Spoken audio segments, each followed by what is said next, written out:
Hi, my name is Fred. I'm the head coach at Yousuli. Welcome to the Epic Endurance Podcast. Today we'll talk about how to suck a little less at swimming or the basics of swimming efficiency. Out of the three sports, running, cycling, and swimming is the one where people are punished with poor technique. The efficiency factor between your work, the amount of work you're doing, and your performance can vary greatly. So that means that a person can be putting a lot of power into swimming but not really making any forward movement. Cycling is a bit like this, running a little less so, but swimming can really take a toll, and a lot of people get frustrated where they're trying really hard, but most of their power is not going anywhere, or at least is not moving them forward. Therefore, we say that swimming is a very technique-driven sport, and of course fitness has a part into your swimming performance, but technique cannot be dismissed, as technique makes a big chunk about how fast you go. When I look at the power output in swimming, we have ways to measure this between elite swimmers and average swimmers, swimmers that swim in the 140 to 150 per 100 meters range, not extremely competitive but somehow competitive swimmers. Their power output, the amount of force that they generate through each stroke is about the same, but the way they use their power is fundamentally different. Now, before you start thinking about swimming efficiency, I think that you need to reach a point where you are able to go through the basics. So this is not going to cover how to swim, what kind of stroke you do, but rather how to measure this efficiency. And we can look at this into three levels. Today, we are going to talk briefly about level 1. We'll talk a bit more in depth about level 2, so something which is intermediate, and we'll leave level 3 for another time. So if you're an entry-level swimmer, what should you focus on? Once you have gone through the basic strokes and you're able to make forward progress, your primary focus should be about improving your stability. And so by stability, I mean not only your prone stability when you're face down, but also when you are at an angle. So when your body is to the side, you should be able to maintain your body in a straight line, in a streamlined position, without having your hips or your legs bending one way or another. Being able to maintain and move your body as a whole and being in control into this very foreign environment is very important in swimming, as any kind of movement that is not made as a whole is going to increase drag, and in swimming, drag is what slows you down. Just think if you were to throw an arrow or a spear through the water, and if you were to have feathers on the side, then the arrow is not going to go so fast. Or if you had like something on the side, or if the arrow was curved, then the trajectory of the arrow will change as well. So being able to go in a forward motion without having your body tilting, bending, or having your body, maybe your lower body sinking or moving to the side or doing zigzags, is quite important. And these things can be addressed with drills. They can be addressed with basic strength training. I often see that athletes lack core muscles. The three main points I would focus if I was a beginner swimmer would be an increase in volume through frequency. So not really doing more in one session, as you might get tired and your form might collapse, but increasing, if possible, frequency, and being very conscious about stability training in swimming. So when you start breathing, then is everything collapsing, which happens very often. You want to be able to maintain a stable position through your stroke and through your breathing. And then of course, like improving your breathing efficiency, not having your form destroyed when you breathe. Breathing in freestyle is one of the most, let's say, difficult moment, as your head is going to shift and impact your body alignment, and a lot of people having issues with that. Making use of tools like snorkel, pull buoys, fins for some people that don't know how to use their feet. Making use of a plethora of tools is a good thing, both for novice to professional swimmers, as they allow you to pinpoint problems and feel differently how to swim through this foreign environment, either by making things easier or by making things a little harder. Drilling is very important in swimming. Most coaches will agree with that, and drilling should be in the early stage of your swimming practice, maybe just after warm-up, so that you remain fresh. And for as much as you can take, we are not able to drill for an hour. You're not focused, but while your mind is fresh, and you should do drills that work on a few key problems and go at it as often as possible. So that is number one. In this case, at level 1, I will not really recommend to focus on pace. I would not recommend to focus on anything except increasing your frequency and this stability. You're a bit swimming in the dark, but you will go faster if you do that. You don't need to go really hard. Most swimmers try to go too hard at the beginning, where they don't realize that they're mostly swimming with their handbrakes on, and they don't really need to try to push harder into the accelerator, but rather try to learn how to take off a bit of the end brake at the beginning. For level 2, for a more intermediate swimming, so like let's say you've done a couple of races and you know your times, and maybe you're plateauing in the 2 minutes or sub 2 minutes range per 100 meters, so like in the 150s, and you're trying to see, like you see some swimmers and it looks so easy. Now what you look at, you've heard about SWOLF, which is swimming golf, where people compare themselves and do basically look at the time on a 25 or a 50 or whatever distance and the number of strokes they take and try to have a lower score, which is good in this sense to say, well, you're more efficient if you can go faster at a lower stroke rate. However, swimming is a little bit more complex than this. First thing is, when you swim with a few strokes, it does appear very smooth, and being smooth is good in most of pools, but not always when you go in open water.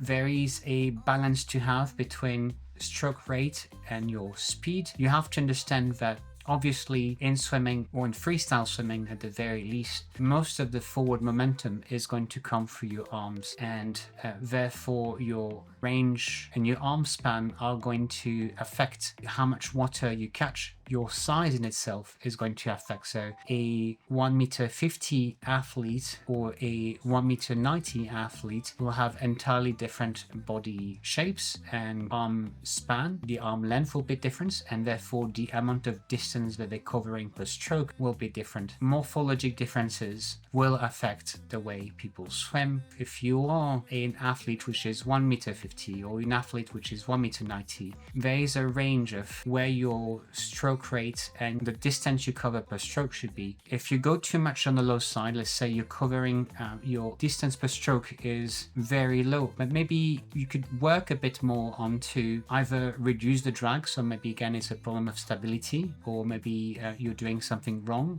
or possibly also the direction of your catch and pull is not bringing a lot of force, or you're not applying any force, which is also possible. Maybe you don't have enough rotation, but maybe there's something more at play there. Or on the other side, if your DPS, your distance per stroke, is very high, then perhaps you gain a bit more by increasing the number of strokes you're taking. If we look at number of strokes and the distance per stroke, then you have the distance covered over a period of time. That again is a simplified way to looking at efficiency, but it works, especially at this level. I'm going to show you, like always, a small, actually I'm going to show you two calculators that were based on a series that are called EBT, which is Efficiency Battery Test. And the first one is looking at you input, well, you choose a metric, so imperial or metric here. I'm going to choose a unit, metric or imperial. I am going to choose metric for this demonstration, and a distance, let's say, well, we're doing a 400, why not?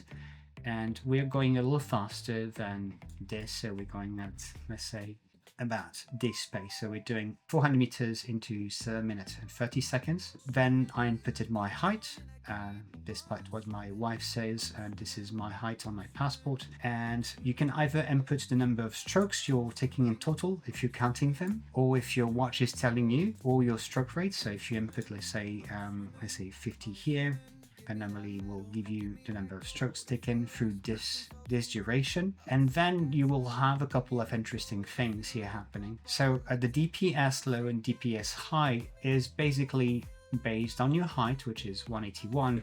My ideal, again, we have to realize that everything here is a little fluid, but this is general guideline. My ideal DPS would be between 1 meter per stroke and 127. I am at 107, which is within the range, is good, but a bit on the low side. This is still within a healthy side. On the other side, if I put, let's say, 40 at this pace, then I am taking less strokes. Let's go crazy.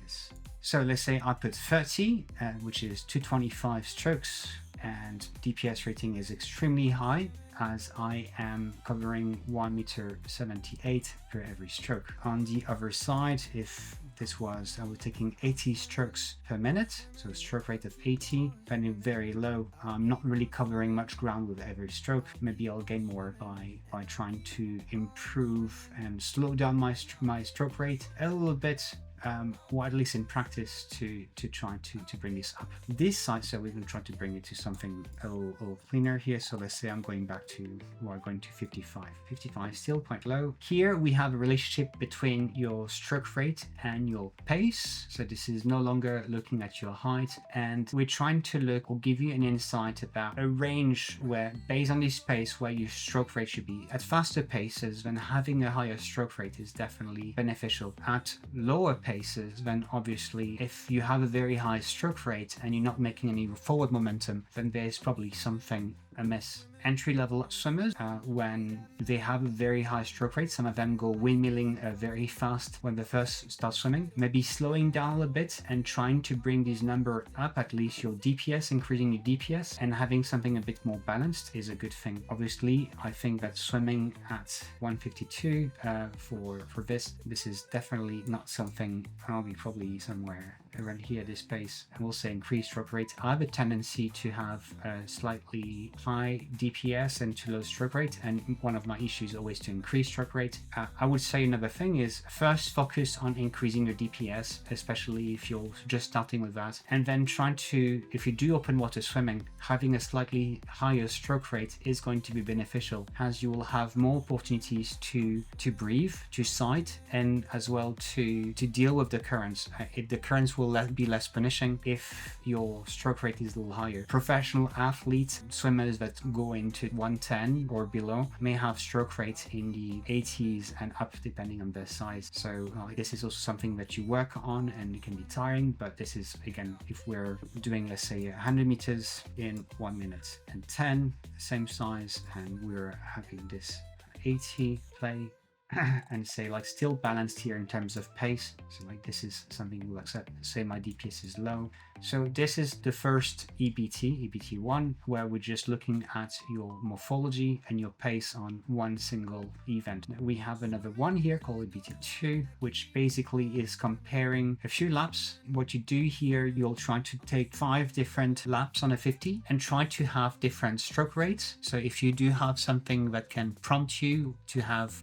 specific stroke rates, do use it. If you do not have one, then just go by feel and try to go like from low and trying to ramp up. Take a rest in between. You want to have clean 50s, but let's say we're gonna say I'm doing, so this is going to be multiplied by 2, so that's a 2-minute pace. And here let's say I'm doing this at 38, and then let's say this is going to be 150, and here let's say I'm 42, and then let's say we're going to, yeah, that's okay, and let's say this is at 50, and this is 45, so 1 minute and a half, and let's say we are maybe 56, 51, and let's say I'm like at about 60. And here this shows you, this red curve is your performance.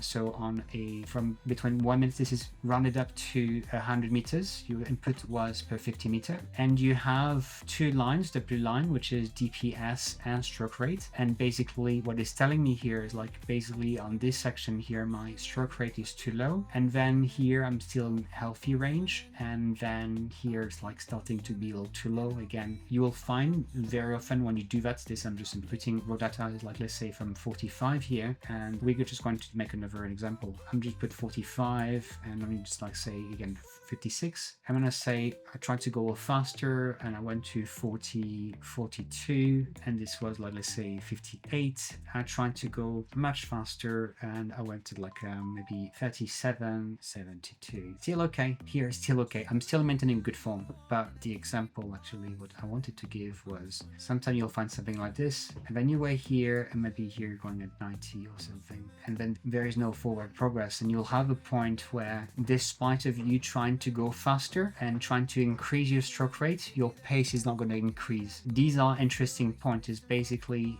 you're in swimming when you're going closer to your critical swimming speed, your form starts to degrade. That happens. But also when you go at specific stroke rates when you're not used to, which should make you go faster, then your relationship between stroke rate and your DPS is going to change, and the efficiency is going to start plummeting. And these points are interesting to work with. So when you do find this is something that can be integrated in training, and trying to see, like, can you resist a bit more here, or can, like, work on this side. Now, obviously for me, like, work 2-minute pace is not really interesting. I will not really care about that. So, like, ideally you want to play with data that is a bit more relevant. At this stage, what I would do personally is forget about pace and just try to work on being able to physically resist this kind of higher stroke rate, and then see if I can resist and maintain form. Then obviously my time is going to be impacted. Now, on a 50 meter, realistically, if I do that, I am probably going to be closer to,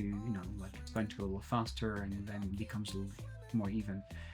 This is a way to look also at efficiency, your relationship between your stroke rate and your pace, and identifying points where this relationship change. If your basics are not covered and your position in the water is not at a certain level, and let's say your legs are sinking because you have tight hip flexors, or maybe you have very long legs and very short arms, or maybe because you're raising your head too high, which happens very often, or like every time you breathe and you raise your head to the side, or you turn too much, or maybe you have no ankle flexibility. There might be a lot of things, which is not the purpose of this video, but what you will often see is there is always often too much force applied downward or during the early part of a stroke, or there might be, because of a lack of stability, again, a lot of forces that are going to be coming to the side. So because your body is shifting side to side, some energy is going to be spent pushing to the left and pushing to the right to try to help you maintain this balance. If you do your work correctly, and in the early stage and through your swimming practice, you do improve this stability at a more advanced level,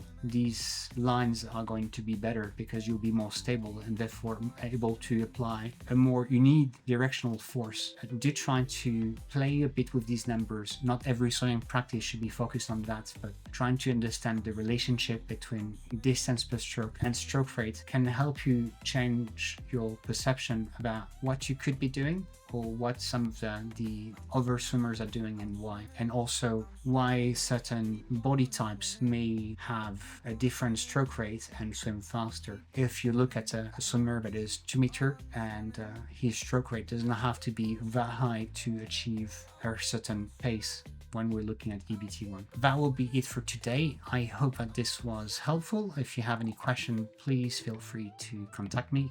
All these calculators are available for everyone on yousuli.co. I will see you next time. Thank you for watching.